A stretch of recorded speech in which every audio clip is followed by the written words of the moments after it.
श्री सद्गुरु परमात्मने नमः। मेरा नाम उमंग खिमाणी है। मैं अहमदाबाद गुरुकुल से आया हूँ। शास्त्रों में आता है कि सेवा धर्मो परम गहनो योगिनाम अपि न मन्येत, अर्थात सेवा धर्म सबसे गहन है और सेवा धर्म जो योगी पहाड़ों में और गुफाओं में तपस्या करते हैं उनको भी सेवा धर्म के फल का प्रभाव वे नहीं जानते। जो सच्चे सद्गुरु होते हैं उनकी महिमा तो हम तो क्या, चतुर्मुखी ब्रह्मा जी भी नहीं गा सकते। और ऐसे सच्चे सद्गुरु के श्री चरणों की सेवा जिन साधकों को प्राप्त हो जाती है उनके सामने काल का शस्त्र भी बौना हो जाता है।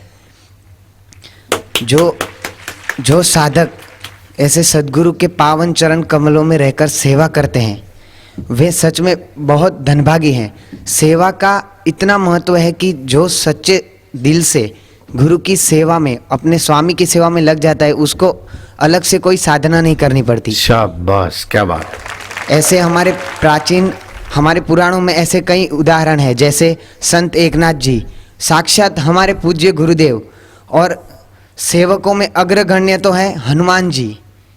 हनुमान जी का उदाहरण लेते हुए मैं छोटी सी बात कहना चाहूँगा कि जब पूरी वानर सेना एक समुद्र के एक तट पर इकट्ठी हुई तो सबने सोचा कि 100 योजन का इतना लंबा समुद्र कौन लांघ के जाएगा और सीता जी की खोज कौन करेगा।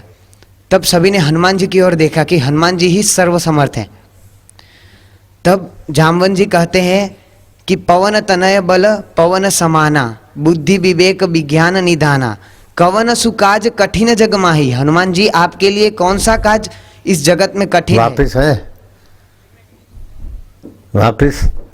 वापिस के हरीफ तैयार हो रहे हैं। हाँ, ठीक ठीक। हनुमान जी आपके समान इस जगत में कार्य करने को कोई कार्य कठिन नहीं है, आप सब कार्य कर सकते हैं। तो हनुमान जी के हृदय में भाव था, हनुमान जी सच्चे सेवक थे, उनके हृदय में भाव था कि मेरी योग्यता से मैं अपने स्वामी की सेवा नहीं करता, ये तो स्वामी की कृपा है कि मैं उनकी सेवा उनके श्री चरणों में रह के कर पाता हूँ। तो हनुमान जी को अपनी शक्तियों की स्मृति तब नहीं हुई, लेकिन फिर आगे जामवंत जी कहते हैं कि राम काज लगी तव अवतारा, तुम्हारा अवतार राम काज के लिए हुआ है। तब हनुमान जी उठ खड़े होते हैं और पर्वताकार शरीर धारण किए हुए बहुत बड़ी आकृति धारण करके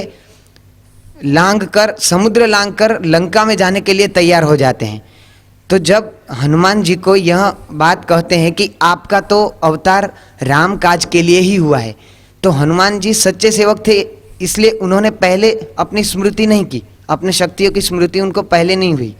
लेकिन जब कहते हैं कि राम काज के लिए ही आपका अवतार हुआ है, तो हम भी हमारे पूज्य सद्गुरुदेव के श्री चरणों की सेवा ऐसे करें सच्चे सेवक की तरह कि हमको सेवा करने का कर्तापन भी न हो।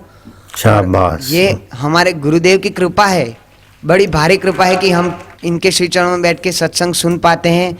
हम बच्चे गुरुकुल में रह पाते हैं और भी बच्चे जो अनुष्ठान करने आए वे अनुष्ठान कर पा रहे हैं, और सभी साधक जो समर्पित है वे सेवा कर पा रहे हैं। हमारी कोई योग्यताओं का इसमें उपयोग होता ही नहीं है, सद्गुरुदेव की ही परम कृपा है। तो हम सब बच्चे और सभी बड़े छोटे गुरु भाई हम इतनी सेवा तो जरूर कर सकते हैं कि पूज्य बापू जी के जो दिव्य संकल्प है कि मातृ पितृ पूजन दिवस विश्वव्यापी होगा और भारत विश्वगुरु बनेगा, इसके अंतर्गत हम बच्चे क्या कर सकते हैं कि जो बच्चे अभी अनुष्ठान कर रहे हैं वे घर जाकर अपने अपने क्षेत्रों में और अपनी अपनी शक्ति अनुसार आसपास के जो उनके मित्र हों जिन्होंने दीक्षा नहीं ली है ऐसों को भी सत्संग की महिमा बताएं, पूज्य बापू जी के इन दिव्य संस्कारों का उनमें प्रवाह करें, तो हमारी ये गुरु सेवा हो जाएगी। वाह, शाबाश।